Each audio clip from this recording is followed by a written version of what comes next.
अस्सलाम वालेकुम। मैं मुज़म्मिल अवान आपकी खिदमत में हाज़िर हूँ। आप मेरा यूट्यूब चैनल हॉट टॉक देख रहे हैं। चैनल को सब्सक्राइब करना मत भूलिए, बेल आइकन पे प्रेस कीजिए और चैनल को सब्सक्राइब कीजिए। आज का जो हमारा मौजू है वो पाकिस्तान डेमोक्रेटिक मूवमेंट पीडीएम यानी कि अपोजिशन और सेनेट के जो इंतखाबात हैं। ये दो ऐसे मौजू हैं जिसको अगर एक साथ जोड़ा जाए तो शायद बात करने में कोई दुश्वारी पेश नहीं आएगी, कोई मुश्किल नहीं पेश आएगी। पाकिस्तान डेमोक्रेटिक मूवमेंट का एक जो बयानिया बना था कि इस हुकूमत को घर भेजना है, इस हुकूमत के ख़िलाफ़ जो एक तहरीक चलानी है, इस हुकूमत के ख़िलाफ़ जो है एक मोमेंटम बनाना है और असम्बलियों से रिज़ाइन करना है। मेरे ख़्याल में वो जो मोमेंटम है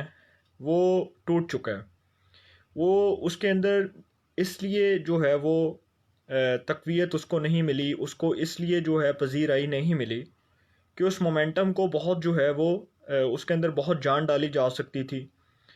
उसके साथ साथ हुकूमत पे प्रेशर बिल्डअप किया जा सकता था। मगर हमने देखा कि ये जो मोमेंटम है ये इसीलिए टूटा कि जब तमाम अपोजिशन की जमातों ने एक ऐलान लाहौर के ऊपर दस्तखत किए, जब वो ऐलान लाहौर हुआ रायवंड के अंदर जाती उम्रा के अंदर, तो उसमें जितनी भी तमाम अपोजिशन की जमातें थीं उनका ये फ़ैसला था कंसेंसस के साथ कि वो तमाम अपोजिशन की जो जमातें हैं वो असम्बलियों से रिज़ाइन करेंगी, जिसमें पाकिस्तान पीपल्स पार्टी ने भी दस्तखत किए। उसके बाद जब पाकिस्तान पीपल्स पार्टी की सेंट्रल एग्जेक्टिव कमेटी का इजलास हुआ, CEC का इजलास हुआ, उसके बाद जी बिलावल साहब ने एक बयान दिया कि हम लोग इस्तीफ़े देंगे, हम हुकूमत के ख़िलाफ़ जो है तहरीक भी चलाएंगे। अभी हम इस्तीफ़ों का ऑप्शन बाद में इस्तेमाल करेंगे, हम सेनेट के इंतखाबात भी लड़ेंगे, ज़िमनी इंतखाबात भी लड़ेंगे। उसके बाद मुस्लिम लीग नून की जो नायब सदर हैं मरीम नवाज़ साहिबा, उन्होंने भी ये फ़ैसला किया कि जी हम लोग जो हैं हुकूमत के ख़िलाफ़ जो है वो तहरीक भी चलाएंगे, असम्बलियों से रिज़ाइन भी करेंगे। देखें इस सारी जो पॉलिटिकल जो भी जंग चल रही है, जो सियासी जंग है, इसके अंदर मुझे मौलाना फजलुर रहमान तनहा इसलिए नज़र आए क्योंकि वो सबसे ज़्यादा इस हुकूमत के ख़िलाफ़ थे। सबसे ज़्यादा उन्होंने इस हुकूमत के ख़िलाफ़ जो है अपना एक बयानिया बिल्डअप किया था कि मैंने इस हुकूमत को हर सूरत घर भेज के रहना है। वो जो बयानिया था वो बिल्डअप करने की बजाय वो कोलैप्स कर गया, बड़ी बुरी तरह फ्लॉप हो चुका था। वो इसलिए क्योंकि जब दो बड़ी जमातें, अपोजिशन की दो बड़ी सियासी जमातें पाकिस्तान पीपल्स पार्टी और मुस्लिम लीग नून ने यह फ़ैसला किया कि वो सेनेट के इंतखाबात में भी हिस्सा लेंगे और ज़िमनी इलेक्शंस में भी हिस्सा लेंगे, तो मेरा ख़्याल है कि ये जो अपोजिशन का बयानिया है ये ख़ुद ब खुद जो है वो क्रैश कर गया। अब दूसरी बात कि हुकूमत के ख़िलाफ़ जो पाकिस्तान डेमोक्रेटिक मूवमेंट के पास जो बहुत अच्छे ऑप्शंस थे जिसको इस्तेमाल किया जा सकता था, वो ऑप्शंस एक तो महंगाई था और दूसरा हमारे इस मुल्क में जो गवर्नेंस के जो मामलात हैं। एक तो गवर्नेंस के अंदर बेहतरी नहीं आई। आप देख लें कि 2.25 सालों के अंदर हमें गवर्नेंस के अंदर वो इस्लाहात नज़र नहीं आई जो आनी चाहिए थी। उसके बाद आप देखें कि सिंध के अंदर भी वही मामलात हैं, बलूचिस्तान के अंदर भी, खैबर पख्तूनख्वा के अंदर। उसके बाद आप देख लें कि पंजाब के अंदर। अच्छा, 3 ऐसे सूबे हैं जहाँ पे हुकूमत जो है उसके अपने गवर्नर हैं। एक तो पंजाब के अंदर गवर्नर सरवर साहब हैं, उसके बाद कराची के अंदर इमरान इस्माइल साहब हैं, सूबे सिंध के अंदर खैबर पख्तूनख्वा के अंदर शाह फरमान साहब हैं और बलूचिस्तान के अंदर भी इनके इत्तेहादी हैं। तो मेरे ख़्याल में बहुत अच्छा मोमेंटम जो है वो बिल्डअप किया जा सकता था अपोजिशन की जो है वो तरफ से, मगर अपोजिशन ने इसमें ताख़ीर की और अपोजिशन ने इसको संजीदगी से नहीं लिया। अगर इन्होंने ये ऐलान किया था अपोजिशन ने कि इनके जितने भी अरकान असम्बली हैं वो अपने जो इस्तीफ़े हैं वो अपनी पार्टी की मरकज़ी क़यादत को जमा करवाएंगे, तो क्या ही अच्छा होता कि वो जो इस्तीफ़े हैं वो अपनी पार्टी की मरकज़ी क़यादत को जमा करवाने की बजाय वो अपोजिशन के जो है वो रहनुमाओं को जमा ना करवाए जाते, वो स्पीकर के पास जाते। वो स्पीकर कौमी असम्बली के पास और जो स्पीकर्स हैं हमारे सूबाई असम्बली के, उनको जमा करवाए जाते ताकि हुकूमत के ऊपर जो है एक प्रेशर बिल्डअप होता। हुकूमत को जो है वो शायद बहुत मुश्किलात का सामना करना पड़ता, क्योंकि ये जो हमारा जमहूरी निज़ाम है, ये जो हमारा सियासी निज़ाम है, इसके अंदर बहुत बड़ी चेंजिंग आ सकती थी। अब ये जो तहरीक की बातें कह रहे हैं, ये जो तहरीक चलाएंगे, इस हुकूमत के ख़िलाफ़ निकलेंगे, सैनेट के इंतखाबात में भी हिस्सा लेंगे, ज़िमनी इलेक्शंस में भी हिस्सा लेंगे। देखें, तहरीकें चलाने के लिए जो है वो सबको यकसुई के साथ इत्तेहाद करना पड़ेगा। तहरीक ऐसे नहीं चल सकती कि आप पाकिस्तान डेमोक्रेटिक मूवमेंट जो है PDM, वो कमरों के अंदर बैठ के कोई और फैसले कर रही है, बाहर जाकर कोई और फैसले होते हैं। कमरों के अंदर ये फ़ैसला होता है कि जी हमने इस हुकूमत के ख़िलाफ़ जो है तहरीक चलानी है, बाहर बैठ के आप लोग जो है वो बातें करते हैं। बाहर बैठ के आप लोग कहते हैं कि जी हम इस्तीफ़े भी देंगे, ज़िमनी इलेक्शन भी लड़ेंगे। देखिए, दो चीज़ें एक साथ नहीं हो सकती। ये सियासी निज़ाम जो है ये इस कदर बोझ बर्दाश्त नहीं कर सकता जिस कदर इस पर बोझ जो है वो डाला जा रहा है। ये इमरान खान साहब को खैर खुद ब खुद जो है एक बड़ा साफ सीधा रास्ता मिल चुका है कि वो बिल्कुल जो है हालात के मुताबिक, जो हालात चल रहे हैं, जिस तरह हालात आगे बिल्डअप हो रहे हैं, जिस तरह हालात आगे जो है अगले कुछ माह के अंदर जो चीज़ें हैं जिनकी निशानदेही हो रही है, वो ये है कि मुझे इमरान खान साहब जो हैं, अगर तो अपोजिशन की ये तमाम कार्रवाइयों के बाद अगर तो हालात यही रहे, तो इमरान खान साहब जो हैं वो बहुत सुकून और आराम से अपने 5 साल जो हैं वो मुकम्मल कर लेंगे, अपना जो टेन्योर है वो मुकम्मल कर लेंगे। उनकी हुकूमत को 5 साल में ऐसा कोई चैलेंज दरपेश नहीं होगा। ये एक लास्ट ऑप्शन था अपोजिशन के पास मेरे लिहाज से कि ये इसको इस्तेमाल करते, हुकूमत के ख़िलाफ़ जाते, हुकूमत के ख़िलाफ़ तहरीक चलाते, हुकूमत के ख़िलाफ़ जो है हर महाज पर लड़ते। देखें, फजल रहमान साहब और मरीम नवाज़ साहिबा जो हैं वो एक पेज पर हैं और बिलावल साहब जो हैं वो दूसरे पेज पे हैं। बिलावल साहब के जो कुछ मामलात हैं वो आसिफ अली जरदारी साहब की वजह से अपोजिशन के साथ जो हैं वो बिल्कुल भी, वो मुझे उनका कोई इत्तेहाद नज़र नहीं आता, दूर दूर तक नज़र नहीं आता। जब सैनेट के इंतखाबात हुए, जब सादिक संजरानी साहब 2018 के अंदर चेयरमैन सैनेट बने, तब भी पाकिस्तान पीपल्स पार्टी ने सैनेट के अंदर जो कार्रवाई डाली उसके जो रिज़ल्ट्स निकले, सादिक संजरानी साहब चेयरमैन सैनेट बने। जब सादिक संजरानी साहब के ख़िलाफ़ तहरीक अदम एतमाद आई, तो उस तहरीक अदम एतमाद के नतीजे में भी जब उस वक्त सादिक संजरानी साहब के ख़िलाफ़ वो तहरीक अदम एतमाद नाकाम हुई, तो उस वक्त भी पाकिस्तान पीपल्स पार्टी ने उनका साथ दिया। मुझे पाकिस्तान पीपल्स पार्टी अभी तक अपोजिशन का रोल प्ले करती नज़र नहीं आई और हुकूमत भी हादसाती तौर पर जो 2.25 साल निकाल चुकी है, कोई अच्छा काम तो इनका भी नहीं है, कोई बहुत अच्छी परफॉर्मेंस तो इनकी भी नहीं है। ये नहीं कहा जा सकता कि हुकूमत ने भी बहुत अच्छा काम किया, हुकूमत ने भी बहुत अच्छा डिलीवर किया। देखें, जब अपोजिशन हुकूमत के ख़िलाफ़ निकलती है ना सड़कों के ऊपर, तो वो एक ऐसे नुक्ते के ऊपर, एक ऐसे पॉइंट के ऊपर जो है डिबेट होती है, जिस पॉइंट को आप उठाते हैं, रेस करते हैं और उसको फिर आप उठा के उसके ऊपर तनकीद करते हैं, और वही पॉइंट जो है वो एक बुनियादी और अहम नुक्ता होता है। अब ये जो अपोजिशन निकली है सड़कों के ऊपर, इसने एक बुनियादी नुक्ता उठाया कि जी इमरान खान साहब सिलेक्टेड हैं, इमरान खान साहब जो हैं वो सिलेक्टेड वज़ीर आज़म हैं। भाई, आप इंतखाबी इस्लाहात की जो कमेटी है उसके अंदर तो आप जाते नहीं हैं। कौमी असम्बली के अंदर जो इंतखाबी इस्लाहात का बिल है उसके ऊपर तो आपकी सीरियसनेस नहीं है। उसके बाद इमरान खान साहब अगर सिलेक्टेड हैं, अगर ये निज़ाम जो है वो 2 नंबर है, अगर इमरान खान साहब वाकई में वोटों से नहीं आए, तो आपने असम्बलियों के अंदर हलफ क्यों उठाया? पहली बात। दूसरी बात कि जब आपने इमरान खान साहब को सिलेक्टेड कहा, तो फिर आप इन असम्बलियों को कैसे जो है वो, आप इन असम्बलियों में कैसे बैठ सकते हैं? आपने तो इन असम्बलियों को जाली कहा था ना। आपने मरीम नवाज़ साहिबा के बकौल, जो मरीम नवाज़ साहिबा के बयानात हैं कि जी हम इन असम्बलियों में नहीं बैठेंगे, हम इन असम्बलियों में नहीं जाएंगे, हम इन असम्बलियों का बाइकआउट करेंगे। देखें, अपोजिशन को अपने किसी न किसी बुनियादी नुक्ते के ऊपर जो है उसके ऊपर कायम रहना पड़ेगा। अपोजिशन, मैं मानता हूँ कि मुस्लिम लीग नून और जमीयत उलमा इस्लाम बहुत एफ़र्ट्स कर रही हैं, दोनों पार्टीज़ ने बहुत अच्छा काम किया। इमरान खान साहब के ख़िलाफ़ एक प्रेशर तो बिल्डअप हुआ है, ये तो नहीं कहा जा सकता कि अपोजिशन जलसे कर रही है, उसका कोई रिज़ल्ट नहीं निकल रहा। देखें, जब अपोजिशन जलसे करती है ना, तो हुकूमत के ऊपर जो है खौफ तारी होता है और हुकूमत की जो बुनियादी साख है वो मुतासर होती है। ये जलसे करने से एक हुकूमत के ऊपर एक प्रेशर आया, ज़रूर आया, और उसके जो रिज़ल्ट्स हैं वो सामने आ रहे हैं। कभी वफाकी वज़रा आ जाते हैं, कभी सूबाई वज़रा आ जाते हैं, कभी वो अपोजिशन को आड़े हाथों लेते हैं, कभी जो इनके मशीर हैं, कभी इनके जो एडवाइज़र्स हैं इस हुकूमत के, वो जो है वो अपोजिशन के ख़िलाफ़ बातें करते हैं। तो एक रिज़ल्ट तो निकल रहा है, एक डर तो है, एक खौफनाक किस्म की जो डेवलपमेंट है वो तो हुई है, मगर एक यकसुई के साथ जो मेरे ख़्याल से तहरीक चलनी चाहिए, एक जो मोमेंटम होना चाहिए, एक जो इत्तेहाद होना चाहिए, एक पेज पे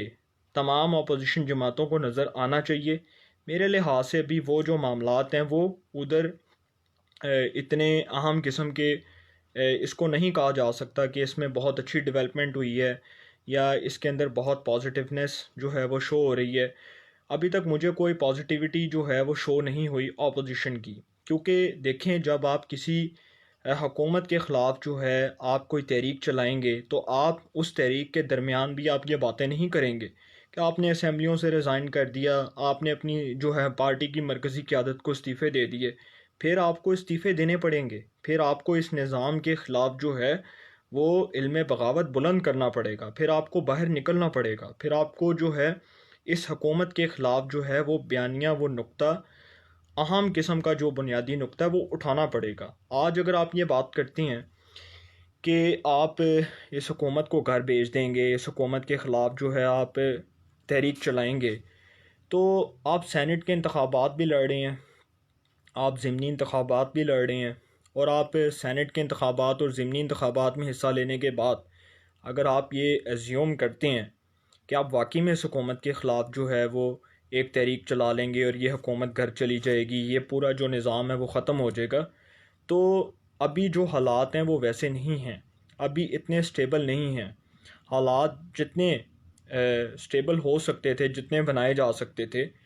मेरे ख़्याल में हालात में बिगाड़ आ चुका है। अब जो सेनेट के इंतखाबात हैं उसके अंदर शो ऑफ हैंड का मुतालबा, और दूसरा कि सुप्रीम कोर्ट ऑफ पाकिस्तान में ये जो दरख्वास्त गई है उसके बाद अब क्या फ़ैसला आता है सुप्रीम कोर्ट ऑफ पाकिस्तान से, इसके बारे में भी बात होगी। और सेनेट के इंतखाबात में अगर पाकिस्तान डेमोक्रेटिक मूवमेंट, मेरे लिहाज से जो मेरा अपना तज्ज़िया है, अगर पाकिस्तान डेमोक्रेटिक मूवमेंट मिल के, तमाम अपोजिशन की सियासी जमातें मिल के सेनेट के इंतखाबात में हिस्सा लेती हैं तो ये हुकूमत के लिए एक थ्रेट है। वो इसलिए क्योंकि जब तमाम जमातें अपोजिशन की सेनेट के इंतखाबात में मिल के हिस्सा लेंगी तो ये हुकूमत के लिए एक बहुत बड़ी मुश्किल पैदा हो जाएगी, और हुकूमत के लिए सीट्स गेन करना जो है वो मुश्किल हो जाएगा। फिर हम 50-50 एज्यूम कर सकते हैं कि 50% सीट्स अपोजिशन को मिल जाएंगी, 50% गवर्नमेंट को मिल जाएंगी, लेकिन अभी इसके बारे में देखें, अभी जो एक तो एक मफरूज़ों के ऊपर ही बात की जा सकती है, अभी तो इसके बारे में कोई इतनी कोई अहम किस्म की बात नहीं कही जा सकती, क्योंकि ये तो तब पता चलेगा जब ज़िमनी इलेक्शन के कुछ रिज़ल्ट्स आएंगे। अब जिस तरह NN-75 की जो कॉन्स्टिट्यूंसी है वहाँ पे एक ज़िमनी इलेक्शन होने जा रहा है, और वहाँ पे जो मुस्लिम लीग नून के जो कैंडिडेट थे जो इंतकाल फरमा गए थे, ज़ारे शाह साहब, पीर सैयद इफ्तिखारुल हसन शाह साहब, अलमारूफ ज़ारे शाह, अब जो उनकी साहिबजादी हैं वो इलेक्शन कंटेस्ट करेंगी। तो उस हलके के अंदर पाकिस्तान तहरीक इंसाफ के जो अली असजाद मली साहब हैं, जो साबका वफाकी वज़ीर रहे हैं, वो भी उस हलके में इलेक्शन को कंटेस्ट करेंगे। ये एक बहुत बड़ा इंतखाबी दंगल होगा। इसके अंदर कौन जो है वो इस हलके के अंदर जो है वो जीतेगा, कौन सा जो बंदा है वो बाजी लेके जाएगा, ये बाद में इसका जो है वो फ़ैसला होगा। आवाम अपने वोटों से इस बात का फ़ैसला करेगी, मगर अभी से ये एज्यूम करना, जीत से पहले ये एज्यूम करना कि नून लीग जीत जाएगी, पाकिस्तान जो है तहरीक इंसाफ जीत जाएगी, ये इतना जो है वो, मैं नजूमी तो कोई नहीं हूँ, ना ही मैं कोई ऐसा जो है वो कोई सियासी पंडित हूँ कि मैं इसके हवाले से कोई पशीन गोई कर दूँ। मैं बस इतना ही कह सकता हूँ कि इस हलके में जो भी जीतेगा वो एक पार्लिमान का हिस्सा बनेगा। उसके बाद उसकी जो जमात है वो ज़ाहिर सी बात है भंगड़े भी डालेगी, खुशियाँ भी मनाई जाएंगी, शादियाने भी बजाए जाएंगे। उसके बाद जो PP-51 गुजरांवाला के अंदर जो इलेक्शन है, जो शौकत मंजूर चीमा साहब जो मुस्लिम लीग नून के रुकने पंजाब असम्बली थे, उनकी वफ़ात के बाद भी नशस्त खाली हुई। तो इसी तरह जो ज़िमनी इंतखाबात हैं, वो जितने भी ज़िमनी इंतखाबात हैं जिन जिन हलकों में, उसके बाद भी हम इसको इसके जो हैं रिज़ल्ट्स के बाद हम इस बात का फ़ैसला करेंगे। हमें पता चलेगा कि कौन सी जमात जो है वो गेन करेगी सीट्स सेनेट के अंदर, क्योंकि सेनेट का जो इलेक्शन है वो इस सियासी निज़ाम का जो है वो बहुत बड़ा जिसको कह सकते हैं कि इस सियासी निज़ाम के लिए बहुत अहमियत का हामिल साबित होगा। और सेनेट के इंतखाबात के अंदर जो है ये नहीं एज्यूम किया जा सकता कि हुकूमत जीत जाएगी तो मुस्लिम लीग नून जो है वो हार जाएगी, पाकिस्तान पीपल्स पार्टी हार जाएगी। देखें, जब मुस्लिम लीग नून जैसी जमात जो है वो मेयर इस्लामाबाद के इलेक्शन जीत सकती है, पीर आदल शाह गिलानी साहब जो हैं वो इलेक्शन जीत सकते हैं, तो बाजी पलटते देर नहीं लगती। इंतखाबी दंगल जो है उसके अंदर कोई भी जमात जीत सकती है। तो पाकिस्तान डेमोक्रेटिक मूवमेंट का जो है आखिर के ऊपर मैं यही बात करूँगा कि उनको एक मोमेंटम बनाना पड़ेगा। ऐसे बात नहीं चलेगी, एक मोमेंटम बनाएं। इस हुकूमत के ख़िलाफ़ अगर कोई धरना देना है, कोई लॉन्ग मार्च करना है, कोई हुकूमत के ख़िलाफ़ कोई तहरीक चलानी है, तो उसके लिए एक ऐसा मोमेंटम बिल्डअप करें कि आप आवाम के सामने जाकर इस बुनियादी नुक्ते को उठा सकें कि हाँ भाई, ये असम्बलियाँ जाली हैं, ये निज़ाम ख़राब है, इमरान खान साहब सिलेक्टेड हैं। ये तमाम जितने भी पॉइंट्स हैं सिर्फ कहने से नहीं, बल्कि आप अपनी तहरीक में जितनी जान डालेंगे, जितनी आवाम बाहर निकलेगी, जितना आपका वोटर आपकी बात से कायल होगा, उसके बाद आपके जितने भी पॉइंट्स हैं उसको आवाम अहमियत देगी। जब आप अपने बयानिए से ही मुकर जाएंगे, आप कहेंगे कि जी हमने असम्बलियों से रिज़ाइन करना है, हमने असम्बलियों से इस्तीफ़े देने हैं, हमने इस निज़ाम के ख़िलाफ़ जंग लड़नी है, और असम्बलियों में बैठ जाएंगे, उसके बाद कानून साजियों में हिस्सा लेंगे, उसके बाद सैनेट के इंतखाबात में हिस्सा लेंगे, ज़िमनी इंतखाबात में हिस्सा लेंगे, तो यकीन करें कि वोटर जो है उसका दिल टूट जाएगा, वोटर मायूस हो जाएगा। और नॉन लीग और पीपल्स पार्टी अगर ये समझते हैं कि वो एक बात करने के बाद अपने वादे से मुकर जाएंगे, अपने बयानिए से मुकर जाएंगे, तो वोटर जो है वो बड़ी तेज़ी के साथ जो है वो उसका जो है वो ट्रेंड तब्दील हो जाता है, वोटर का माइंडसेट तब्दील हो जाता है। वोटर जो है वो फिर उस तरह इतनी शिद्दत के साथ अपनी जमात के साथ नहीं खड़ा होता, इतनी शिद्दत के साथ वो जमात के बयानियों को सपोर्ट नहीं करता। तो इन चीज़ों को भी सामने रखें, सिर्फ इस चीज़ को सामने ना रखें कि आपने तहरीक आप चला लेंगे, आज भी चला लेंगे, बेशक सर्दी है, सर्दी के मौसम के बाद चला लेंगे। मैं मानता हूँ कि इतनी सर्दी में जो इतनी गर्मा गर्म सियासत हो रही है उसका कोई ना कोई नतीजा तो निकलेगा, या तो कोई मुफाहमत की पॉलिसी चलेगी या कोई ऐसा जो है नतीजा निकलेगा। हाँ, टेबल डायलॉग की जो बात है, मोहम्मद अली दुरानी साहब ने जो की, शहबाज शरीफ साहब से मुलाकात की, मोहम्मद अली दुरानी साहब जो अपने सियासी कार्ड खेल रहे थे, जिन्होंने शहबाज शरीफ साहब से मुलाकात के दौरान कहा कि हमें टेबल डायलॉग की बात करनी चाहिए, नेशनल डायलॉग की बात करनी चाहिए, कौमी डायलॉग की बात करनी चाहिए, और हमें चाहिए कि हम लोग जो हैं एक प्लेटफॉर्म के ऊपर खड़े होकर मुज़ाकरात करें, हुकूमत और पीडीएम मुज़ाकरात करें। तो इसमें हुकूमत की भी नाकामी है कि हुकूमत मुज़ाकरात क्यों नहीं कर सकी, हुकूमत ने मुज़ाकरात क्यों नहीं किए, हुकूमत मुज़ाकरात कर सकती थी, हुकूमत ने इसमें ताख़ीर क्यों की। देखें, हुकूमत की तरफ से जो सबसे बड़ी गलती है वो ये है कि हुकूमत ने पहले दिन से अपोजिशन के ख़िलाफ़ जो है वो बयानबाजी की है। हुकूमत ने, चाहे वो पार्लिमान है, चाहे वो जो है वो ऐसा वो सैनेट है, चाहे वो टॉक शोज़ हैं, कहीं भी आप देख लें कि इस हुकूमत के मिनिस्टर्स ने हर अपोजिशन के उस रहनुमा के ऊपर तनकीद की है जो नैब की कस्टडी में रहा, जिसके ऊपर नैब के केसेस फ़ाइल हुए, जिसके ऊपर नैब के रेफरेंसेस फ़ाइल हुए, उसके ऊपर जो है तनकीद हुई और केसेस के बारे में बात हुई। जब नेशनल डायलॉग की बात होती है ना, तो फिर हुकूमत को और अपोजिशन को एक पेज पे आना पड़ता है। अब यहाँ पर हुकूमत जो है वो उसका एक बुनियादी फ़र्ज़ बनता है, क्योंकि एक तो पहली बात कि इमरान खान साहब इस मुल्क के वज़ीर आज़म हैं, वो इस मुल्क के चीफ़ एग्जेक्टिव हैं, और मैं उनसे अपील करना चाहता हूँ कि आप अपोजिशन से डायलॉग करें, आप अपोजिशन के साथ बैठें, असेंबली के अंदर बैठें, असेंबली के अंदर बैठ के बात करें। आप असेंबली के फ्लोर पर खड़े होकर आप ख़ुद ये ऐलान करें कि आपने अपोजिशन से डायलॉग करना है, आपने कंसेंसस के साथ जो हमारे नेशनल जो इश्यूज़ हैं, जो हमारे कौमी मामलात हैं, उसके ऊपर बात करनी है, चाहे वो कानून साजी है, चाहे वो इंतखाबी इस्लाहात हैं, कोई भी ऐसी बात है उसके ऊपर आपने अपोजिशन के साथ बैठ के आपने टेबल डायलॉग की बात करनी है। ये एक बड़ापन है, हुकूमत का एक बहुत बड़ापन होगा, और ये जो बड़ापन है इसका मुज़ाहरा हुकूमत को करना चाहिए, और हुकूमत की तरफ से सबसे पहले ये जो दावत है वो आनी चाहिए अपोजिशन को। उसके बाद जब टेबल डायलॉग होंगे, मामलात जो हैं वो एक नुक्ते के ऊपर, हम एक पेज के ऊपर आते नज़र आएंगे, मामलात के अंदर जो है वो हमें नरमी भी नज़र आएगी, हुकूमत का रवैया भी तब्दील होगा। मगर अगर हुकूमत भी इन मामलात को संजीदा नहीं लेगी, इसके ऊपर अपनी सीरियसनेस को शो नहीं करेगी, और इसी तरह अपोजिशन के ऊपर एक घंटा नहीं गुजरता, आधे घंटे बाद हुकूमत के जो वज़रा हैं वो फ़ाइलें पकड़ के, वो कागज़ ले रहा के वो अपोजिशन के ख़िलाफ़ जो हैं वो तकरीरें करना शुरू कर देती हैं। तो ऐसे मामलात में देखें, नेशनल डायलॉग नहीं हो सकता। नेशनल डायलॉग के लिए हुकूमत को बड़ेपन का मुजाहरा करना पड़ेगा, और जो पाकिस्तान डेमोक्रेटिक मूवमेंट की जो तहरीक है और जो सेनेट के इंतखाबात हैं, ये वक्त आने पे पता चलेगा कि पाकिस्तान डेमोक्रेटिक मूवमेंट कामयाब होती है या हुकूमत कामयाब होती है। अगर हुकूमत कामयाब हो गई तो इमरान खान साहब 5 साल बहुत सुकून से, आराम से मुकम्मल कर लेंगे। अगर पाकिस्तान डेमोक्रेटिक मूवमेंट ने ताख़ीर की, इमरान खान साहब के ख़िलाफ़ तहरीक में वो मोमेंटम ना बना, इमरान खान साहब के ख़िलाफ़ तहरीक में वो जारहाना मूड नज़र ना आया, तो यकीन करें कि इमरान खान साहब के लिए आगे रास्ता बिल्कुल साफ़ है। वो 5 साल पूरे करेंगे, वो 5 साल पूरे करने के बाद इस निज़ाम के चैम्पियन ठहरेंगे। और अगर पाकिस्तान डेमोक्रेटिक मूवमेंट अपने इत्तेहाद पर, अपने बयानिए पर कायम रही, इस हुकूमत के ख़िलाफ़ कोई बहुत बड़ी तहरीक चल गई,